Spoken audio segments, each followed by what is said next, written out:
નમસ્કાર, આપ જોઈ રહ્યા છો TV13 ગુજરાતીનું ડિજિટલ પ્લેટફોર્મ અને આપની સાથે હું છું તોરલ। આજે આપણે અત્યારે વાત કરી રહ્યા છીએ ત્યારે ગુરુવાર થઈ ગયો છે। શુક્રવારે તો સ્થાનિક સ્વરાજની ચૂંટણીના પ્રચારના જે પડઘમ છે તે શાંત પણ થઈ જશે અને રવિવારે મતદાન થવાનું છે। ગીર સોમનાથમાં 4 નગરપાલિકા છે અને ચારેય નગરપાલિકા ખૂબ જ મહત્વપૂર્ણ છે। ત્યારે આજે ખાસ જનતાનો મિજાજ જાણવો છે, રાજકીય પક્ષોની તૈયારીઓ જાણવી છે કે કેવી રીતનો માહોલ ગીર સોમનાથની આ ચારેય નગરપાલિકામાં છે। આજ વિષય પર વાતચીત કરવા માટે આપણી સાથે ગીર સોમનાથથી વરિષ્ઠ પત્રકાર અને ઘણા વર્ષોથી આ ફિલ્ડ સાથે જોડાયેલા જીતેન્દ્ર માલવિયા અને દિલીપભાઈ મોરી જોડાઈ ચૂક્યા છે। TV13 ગુજરાતીના અમારા સહયોગી મહેશ ડોડિયા પણ જોડાઈ ગયા છે। આપ ત્રણેયનું ખૂબ ખૂબ સ્વાગત છે આજની આ ચર્ચામાં।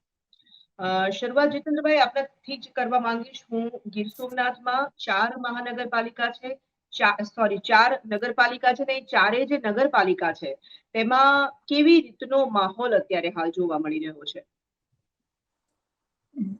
મેડમ, ગીર સોમનાથ જિલ્લાની જે 4 અત્યારે નગરપાલિકાની ચૂંટણીઓ છે તેમાં 2 નગરપાલિકા ઉના અને વેરાવળ બંને અ વર્ગની નગરપાલિકામાં આવે છે, જ્યારે સૂત્રાપાડા અને તાલાલા આ બંને ડ વર્ગની નગરપાલિકા આવે છે। એટલે રૂરલ વિસ્તાર ગણાય પણ નગરપાલિકા દરજ્જો મળ્યો છે। એટલે અહીંયા સ્થાનિક સ્વરાજ્યની આ 5મી ચૂંટણી છે। જી, માહોલની વાત કરીએ તો આ તમામ 4 નગરપાલિકામાં રચના થઈ દરજ્જો મળ્યો ત્યારથી મોટાભાગે ભારતીય જનતા પાર્ટીનું શાસન રહ્યું છે। આ વખતે ત્રિપાખીયો જંગ પણ જોવા મળી રહ્યો છે અને વિશેષ કરીને જે સ્થાનિક લેવલે ટિકિટોની વહેંચણીમાં ભારતીય જનતા પાર્ટી દ્વારા જે છેલ્લી ઘડી સુધી નામ જાહેર નહોતા થયા, એટલે એવો પણ ભાજપે દાવ ખેલ્યો હતો કે જે લોકોને ટિકિટ ન મળે તે અન્ય પક્ષમાં જઈને ઉમેદવારી ન કરે, એના માટે થઈને અંતિમ ઘડી સુધી ભાજપે ટિકિટો જાહેર નહોતી કરી આખા જિલ્લાની અંદર। એટલે જે અસંતુષ્ટો છે ભાજપના કે જેમને ચૂંટણી લડવી હતી, ટિકિટ આપે તોય લડવી હતી ને ન આપે તોય લડવી હતી, એવા ઘણા લોકો અત્યારે પણ મેદાનની બહાર છે, જે પોતાની મહત્વાકાંક્ષા હતી કે ચૂંટણી લડવી છે, પછી હાર જીત કોઈ પણ પક્ષમાંથી થાય। અત્યારે મતદાનના આડે 3 દિવસ બાકી છે, ત્યારે માહોલમાં દરેક વોર્ડની અંદર પેનલ ટુ પેનલ ઉમેદવારો ફરી રહ્યા છે। ભારતીય જનતા પાર્ટીના ઉમેદવારો મોટા ભાગે જે પોતાનો બેઝ છે, પાર્ટીના કમિટેડ વોટરો છે, કમળના સિમ્બોલના આધારે બેઠા છે। જ્યારે 5 વર્ષની તાલાલા નગરપાલિકાની વાત કરવામાં આવે તો નગરપાલિકાનું શાસન એવરેજ રહ્યું છે। જે વિકાસના ઘણા પડતર મુદ્દા રહી ગયા છે, પરંતુ સામાન્યથી એવરેજ વિકાસ પણ થયો છે કે રોડ રસ્તાના કામો હોય, સ્ટ્રીટ લાઇટના કામો હોય, પીવાના પાણીની વ્યવસ્થા હોય, ભૂગર્ભ ગટરની વ્યવસ્થા હોય, તેને લઈને તાલાળા શહેરની અંદર કામો થયા છે। તાલાળા નગરપાલિકાનું 34 કરોડ રૂપિયાનું બજેટ મંજૂર થયેલું, જેની 34 લાખ રૂપિયાની કુરાન પણ મંજૂર થઈ છે। આગામી દિવસોની અંદર શહેરમાં વધારેમાં વધારે સુવિધા આપવા માટેના વચનો અપાયા છે। ભાજપ શાસિત જ નગરપાલિકા હતી, આજે ટર્મ પૂરી થઈ છે, એટલે તે શાસકો જ અત્યારે પાછા ચૂંટણીમાં ઉભા છે। એમાં અમુક ઉમેદવારોની ટિકિટ કેન્સલ થઈ છે અને નવા એડ થયા છે, પરંતુ સંગઠન, તાલાળા નગરપાલિકાનું સત્તામંડળ અને અન્ય હોદ્દેદારો જેવા કે ધારાસભ્યો હોય કે ભાજપના અન્ય સંગઠનના હોદ્દેદારો હોય, અલગ અલગ પ્રકારના ચોકાથી તાલાળા શહેર સહિત ગીર વિસ્તારનું રાજકારણ અત્યારે ચાલે છે ભારતીય જનતા પાર્ટીનું। વાત કરીએ કોંગ્રેસની તો તાલાળા નગરપાલિકામાં કોંગ્રેસ તમામ 24 બેઠક ઉપર ઉમેદવારો ઉભા રાખવામાં સફળતા મેળવી છે। તે કોંગ્રેસની અત્યારે પ્રથમ જીત કહી શકાય, કારણ કે ભાજપનો જે જુવાળ છે, ભાજપ પાસે જે અત્યારે man power, money power, muscle power જે છે, તેની સામે કોઈ પણ પક્ષના ઉમેદવારોને ટકવા ન દેવા એક એવો રણનીતિનો ભાગ છે, જેમાં એક પણ ઉમેદવારે નગરપાલિકાની 24 બેઠકોમાંથી ફોર્મ પરત નથી ખેંચ્યું। માત્ર સામાન્ય કક્ષાના ઉમેદવારો પણ અત્યારે ભાજપની સામે ઉમેદવાર તરીકે ઉભા છે।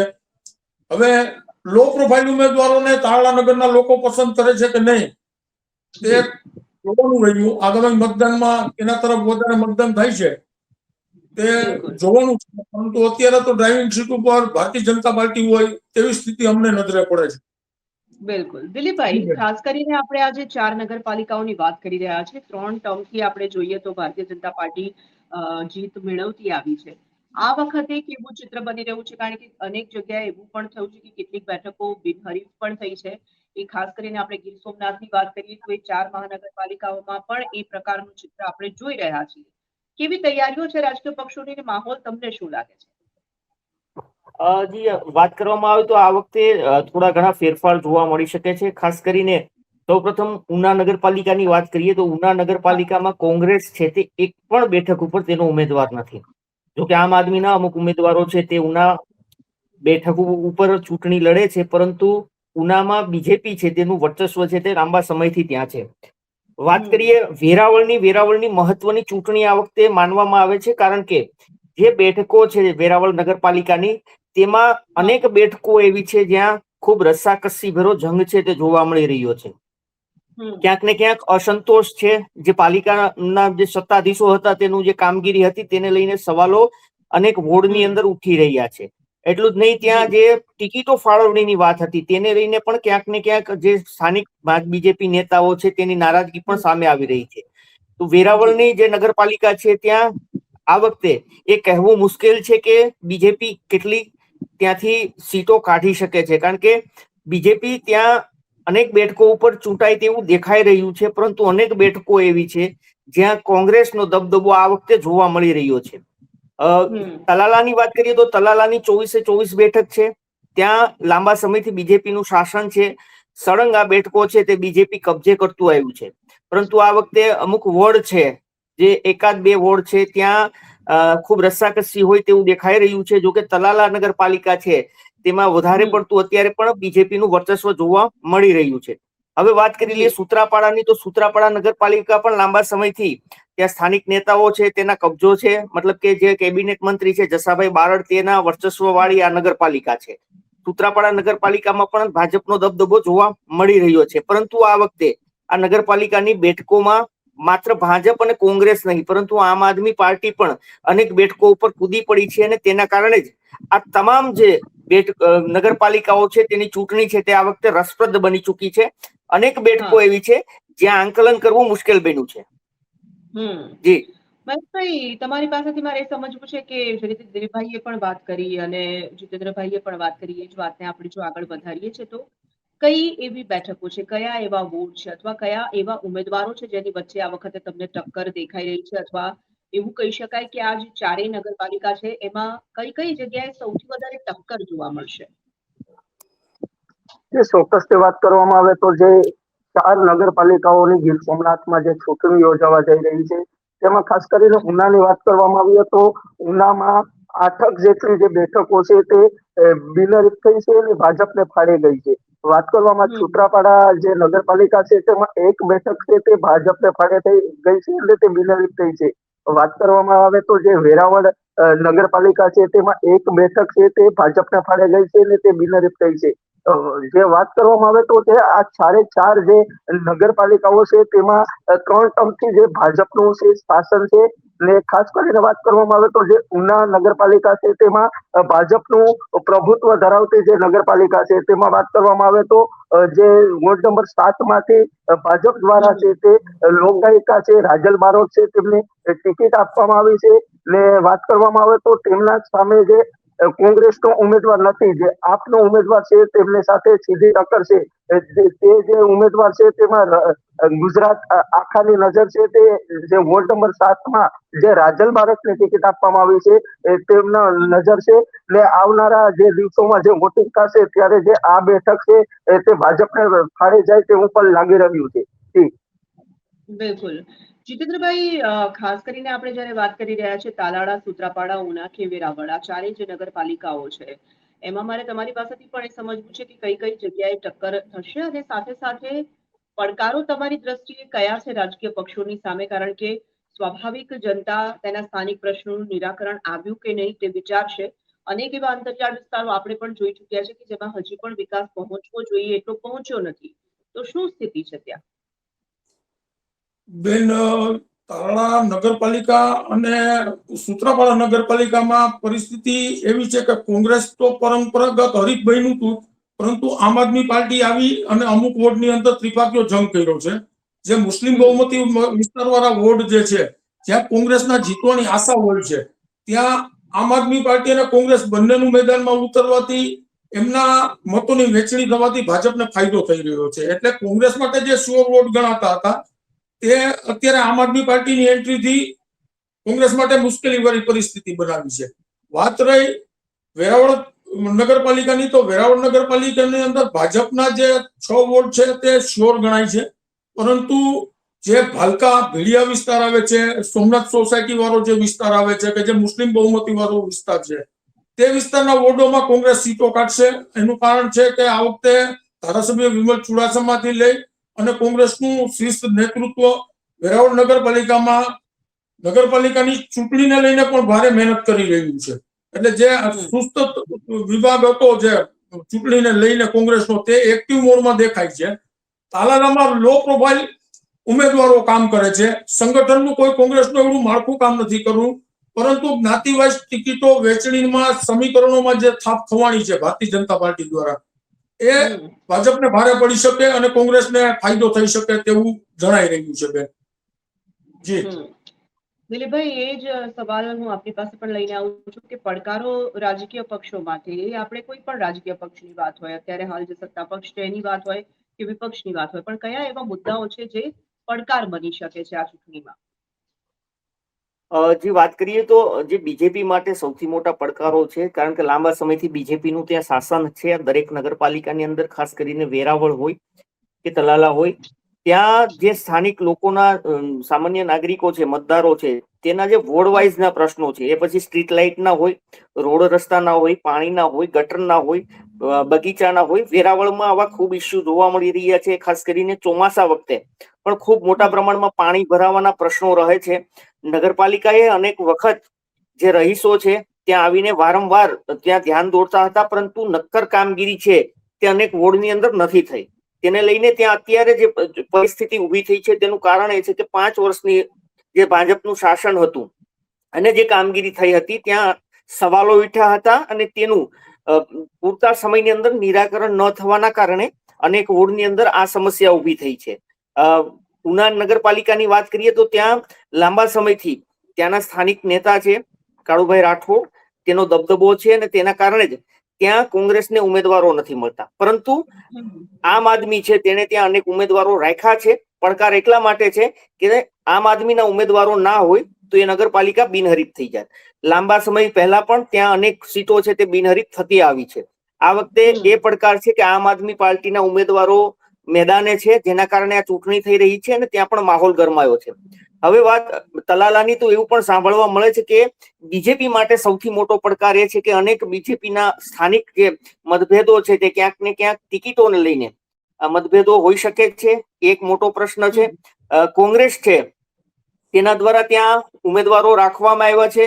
કોંગ્રેસ માટે મહત્વની બાબત એટલા માટે છે કે અનેક વખત કોંગ્રેસને ઉમેદવારો નથી મળતા, પરંતુ પૂરતા ઉમેદવારો મળ્યા છે. તેને લઈને એ ચૂંટણી છે એ પણ રસપ્રદ થઈ છે. જ્યારે સૂત્રાપાડા નગરપાલિકાની ચૂંટણી છે તેમાં પણ એવું જ થયું છે.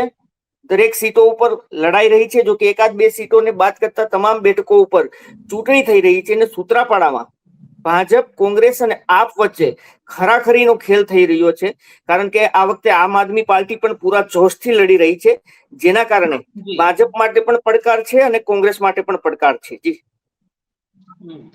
મહેશભાઈ, તમને શું લાગે છે, આપણે જે અત્યારે પડકારોની વાત કરી રહ્યા હતા, કેટલાક એવા કામ તમારા ધ્યાને પણ આવ્યા હશે જ્યારે તમે ફિલ્ડમાં જતા હશો ત્યારે, કે જે કામ અનેક વખત રજૂઆતો કરવામાં આવી હોય છતાં ના પૂર્ણ થયા હોય?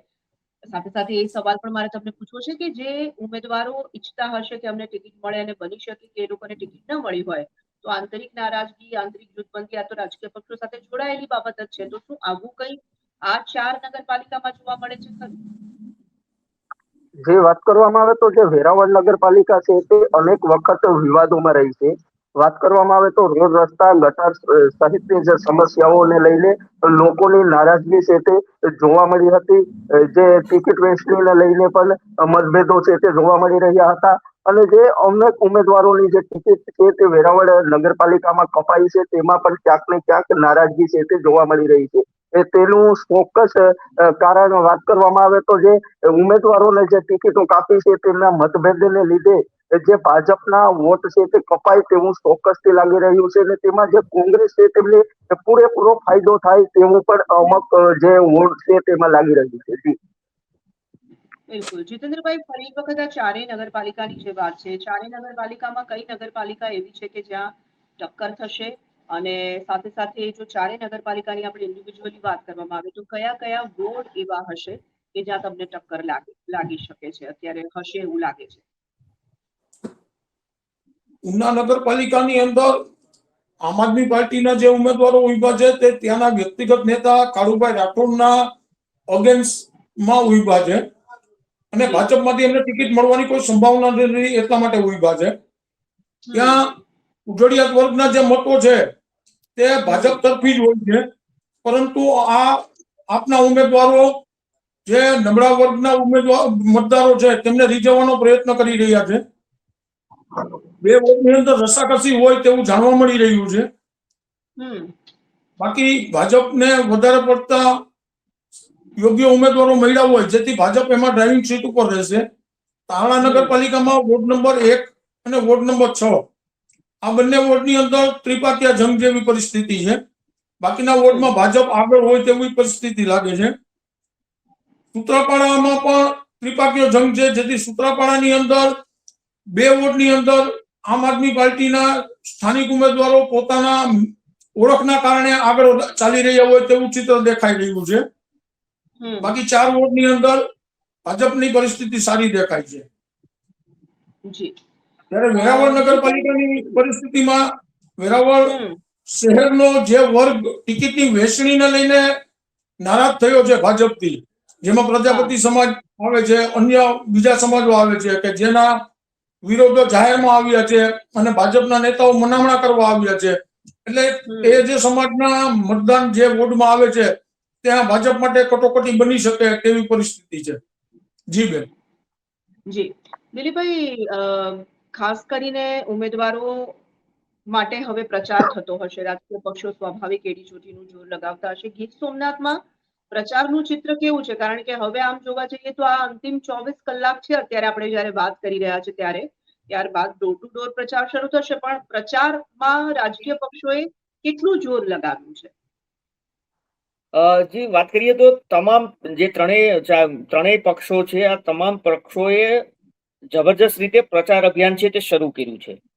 ખાસ કરીને બીજેપી છે તેને દરેક જગ્યા ઉપર શક્તિ પ્રદર્શન તેનું જોવા મળી રહ્યું છે. બાઇક રેલી હોય કે જે લોકોમાં ડોર ટુ ડોર નો પ્રચાર હોય, તો એક મોટા લોકોના ટોળા સાથે બીજેપી છે તે પ્રચાર કરતી જોવા મળે છે. આ સિવાય કોંગ્રેસની વાત કરીએ તો કોંગ્રેસ પણ અનેક જગ્યા ઉપર સભાઓ છે તે સંબોધી રહી છે. આમ આદમી પાર્ટી છે એ આ વખતે આમ તો નવી કહેવાય, પરંતુ તેના દ્વારા પણ જોરશોરથી પ્રચાર છે તે શરૂ કર્યો છે, જેને લઈને જ આ ચૂંટણી છે તે રસપ્રદ એટલા માટે જ બની છે કે ભાજપ અને કોંગ્રેસ વચ્ચે અત્યાર સુધીમાં જંગ થતો હતો, પરંતુ આ વખતે ત્રીજી પાર્ટી છે તે પૂરા જોશ અને જનૂન સાથે મેદાનમાં ઉતરી છે, જેના કારણે અત્યારે જે માહોલ છે તે આખો ચૂંટણીમય જોવા મળી રહ્યો છે. દરેક વિસ્તારોની અંદર યા તો ભાજપની સભા હોય, ભાજપનો પ્રચાર હોય અથવા કોંગ્રેસનો હોય, દરેક જગ્યા ઉપર અત્યારે આ નેતાઓ છે તે મત માંગતા જોવા મળી રહ્યા છે. જી મહેશ, તમારે પાસેથી મારે એ સમજવું છે કે ખાસ કરીને ખૂબ આકરી ગરમી છે ગીર સોમનાથમાં, તો ખેર વધારે ગરમી દિવસે લાગતી જ હોય છે, છતાં પણ જ્યારે હવે રવિવારે મતદાન થવાનું છે, લોકોમાં જાગૃતિ કેવી છે? કારણ કે કેટલીક જગ્યાએ લોકોની નારાજગી એવી છે કે તેઓ મત આપવા માટે તૈયાર નથી, કેટલીક જગ્યાએ બહિષ્કારની વાતો પણ આપણે સાંભળી રહ્યા છે, પરંતુ ગીર સોમનાથમાં જનતાની જાગૃતિ કેવી લાગી રહી છે મતદાનને લઈને? જે વાત કરવામાં આવે તો વહીવટી તંત્ર દ્વારા પણ મતદાન જાગૃતિ માટે છે તે લોકોને અપીલ કરવામાં આવી છે. ખાસ કરીને વાત કરવામાં આવે તો જે લોકો છે તે જે મતદાન પૂરેપૂરું થાય, 100% મતદાન થાય તે માટે જે જાગૃતિ કાર્યક્રમો પણ છે તે યોજવામાં આવી રહ્યા છે. અને વાત કરવામાં આવે તો લોકોને પણ જે મતદાન માટે છે તે ખાસો એવો ઉત્સાહ છે. જી જીતેન્દ્રભાઈ, જાગૃતિની વાત કરીએ મતદાનને લઈને ખાસ કરીને, તો તમારું શું આકલન છે? મતદાન થશે વધારે? ગીર સોમનાથ જિલ્લામાં સ્થાનિક સ્વરાજ્યની ચૂંટણીઓને લઈને જિલ્લા વહીવટી તંત્ર અને ચૂંટણી વિભાગે ઘણા સ્તરે પ્રયત્નો કર્યા છે. શાળાઓની અંદર બાળકો દ્વારા પેઇન્ટિંગ્સ અને વોલપેપર બનાવવામાં આવ્યા છે અને ડોર ટુ ડોર જ્યારે ઉમેદવારો પ્રચારમાં નીકળે છે તે પણ મહેનત કરે છે. વહીવટી તંત્ર દરેક ગામની અંદર વધારેમાં મતદાન થાય તે માટે સ્થાનિક આગેવાનોને પણ ભલામણ કરવા માટે સૂચનો કરે છે અને કેસર કેરીની સિઝન હાલ ગીર વિસ્તારમાં ચાલુ છે, જેમાં ગીર સોમનાથ જિલ્લો અડધો આવી જતો હોય છે બેન. એટલે ક્યાંક મજૂર વર્ગના કે ખેડૂત વર્ગના મતો સમયસર કામના કારણે બૂથ સુધી ન પહોંચે તેવું બની શકે, પરંતુ જે હાજર મતદારો હશે શહેરની અંદર તે બધું મતદાન મોટા ભાગે ત્રણેય પક્ષના ઉમેદવારો પોતાના લાગતા વળગતા મતદારોને ખેંચીને મતદાન સારું કરાવશે એવી સ્થિતિ જણાય છે. દિલીપભાઈ, તમારો શું મત છે? જી, તમારો શું મત છે મતદાનને લઈને? શું લાગી રહ્યું છે, કેવું મતદાન થઈ શકે છે? જે મતદાનની જાગૃતિના કાર્યક્રમો હતા તે હવે પૂર્ણ થયા છે, પરંતુ હવે જે ઉમેદવારો છે અથવા તો પાર્ટીના કાર્યકર્તાઓ છે, આ તમામ અત્યારથી જ જ્યારે શરૂઆત થવાની છે તેના પહેલાથી જે બહારની તરફ છે, મતલબ કે અન્ય જિલ્લાઓની અંદર જે જોબ કરે છે એવા યુવાનોને પણ લાવવાની પ્રક્રિયા છે તે હવે હાથ ધરાવવાની છે. અહીંયા જે સ્થાનિક લોકો છે, મતલબ કે દરેક વોર્ડની અંદર સભ્યો છે અને આ સભ્યોની અંદર દરેક જે પાર્ટીના સ્થાનિક કાર્યકર્તાઓ હોય છે એ લોકોને જે બપોર બાદ જે મતદાનમાં બાકી હોય છે તેને લાવવાની કામગીરી કરતા હોય છે. એટલે કહેવાનો મતલબ એ છે કે 60% ઉપર આ વિસ્તારોની અંદર મતદાન છે તે થવાની શક્યતાઓ છે. લાંબા સમયથી અહીંયા પર જાગૃતિના તંત્ર દ્વારા તો કાર્યક્રમો ચાલતા હતા, પરંતુ જે સ્થાનિક નેતાઓ છે અથવા તો કાર્યકર્તાઓ છે તેના દ્વારા પણ આ મતદારોને કહેવામાં આવી રહ્યું છે. એટલું જ નહીં, તેને અન્ય જગ્યાએથી લાવવાની પ્રક્રિયા પણ આ લોકો દ્વારા જ કરવામાં આવતી હોય છે. જી જી બિલકુલ. આપ ત્રણેયનો ખૂબ ખૂબ આભાર અમારી સાથે ચર્ચામાં જોડાવા માટે. ગીર સોમનાથમાં જે ચારેય નગરપાલિકા છે એમાં જોઈએ આ વખતે કેવી રીતનું ચિત્ર બને છે. મતદાનનો દિવસ નજીક છે ને મતગણતરી પણ ખૂબ નજીક છે, એટલે ચિત્ર સ્પષ્ટ થશે. ત્રણેયનો ફરી એક વખત ખૂબ આભાર માનીએ છીએ. તો ગીર સોમનાથની જે ચારેય નગરપાલિકા છે તેના વિષય પર આજે આપણે વાત કરી રહ્યા હતા. તાલાળા, સૂત્રાપાડા, ઉના અને વેરાવળ એ ચારેય નગરપાલિકામાં કેવો માહોલ છે તે સમજવાનો પ્રયાસ કરી રહ્યા હતા. અને કેટલીક મહત્વપૂર્ણ બેઠકો માટેની ચર્ચા માટે આપ જોડાયેલા રહેજો અમારી સાથે. અત્યારે હું લઉં છું રજા. નમસ્કાર.